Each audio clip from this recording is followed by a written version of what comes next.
हरि ओम नमो नमः। जयतु संस्कृतम। आज हम भू धातु पढ़ेंगे। भू का अर्थ है होना। भू का अर्थ है होना।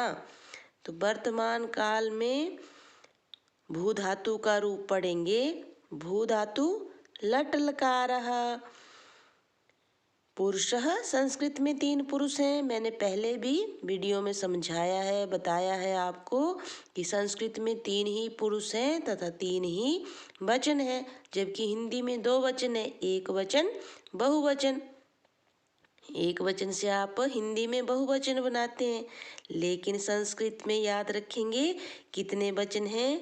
एक वचनम, द्विवचनम, बहुवचनम। इसमें द्विवचन भी है, लेकिन हिंदी में 2 ही वचन है, एक वचन तथा बहुवचन।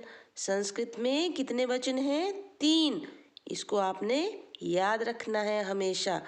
तो अब हम भू धातु लट लकारः रूप पढ़ेंगे कि भू धातु का लट लकार में रूप किस तरह से चलता है। तो तीनों रूप पढ़ेंगे हम, प्रथम पुरुषः, मध्यम पुरुषः, उत्तम पुरुषः के। तो इसको मैं आपको ले से पहले पढ़ाऊंगी।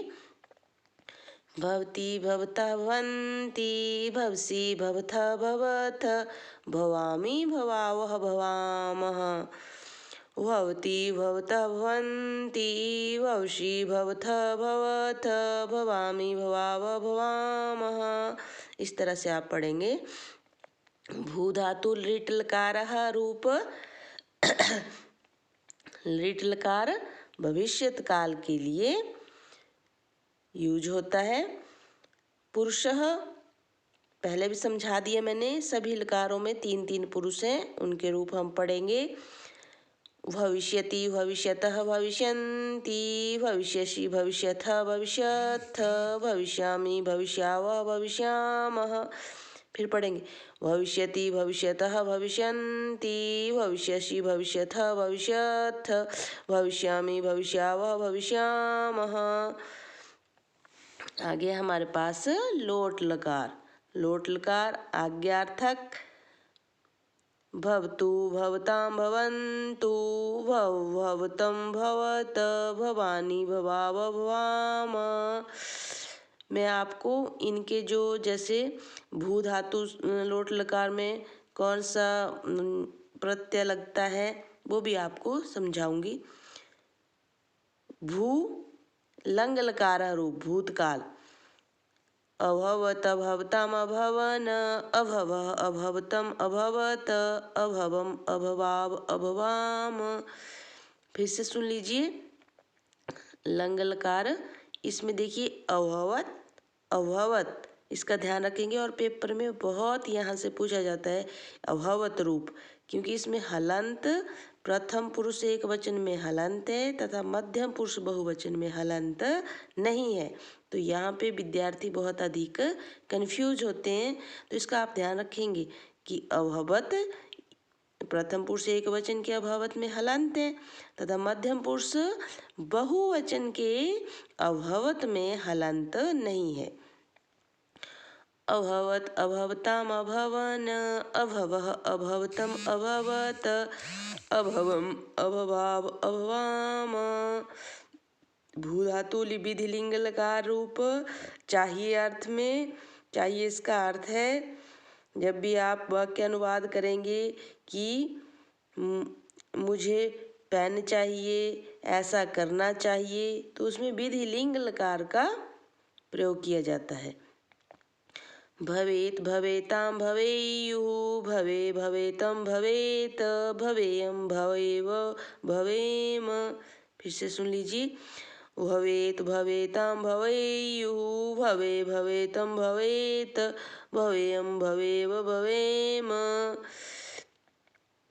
इस तरह से आप भू धातु को याद करेंगे लय से।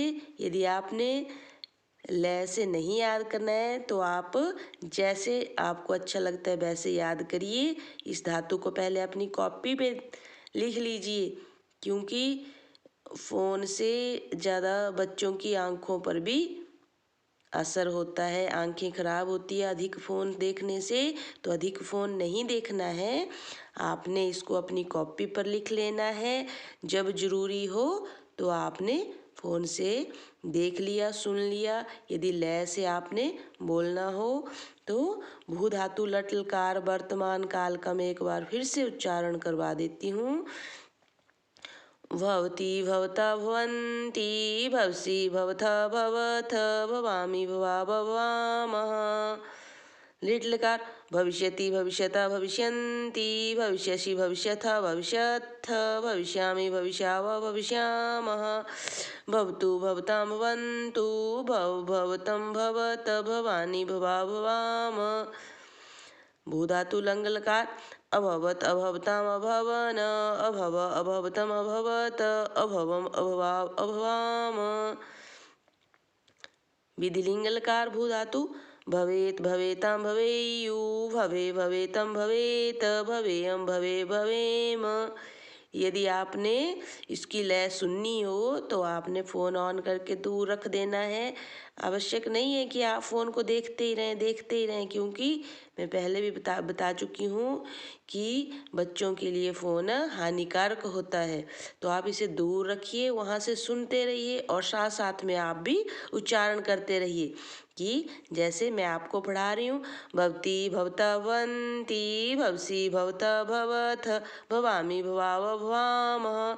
तो आप पर कुछ तो असर होगा। यदि आप ऐसे सुनेंगे भी तो आप पर असर अवश्य होगा, आपको याद अवश्य होगा। तो प्यारे विद्यार्थियों, ध्यान से पढ़िए तथा संस्कृत विषय में रुचि रखिए ताकि आपको संस्कृत पढ़ने में आसानी हो, संस्कृत सीखने में आसानी हो। धन्यवाद।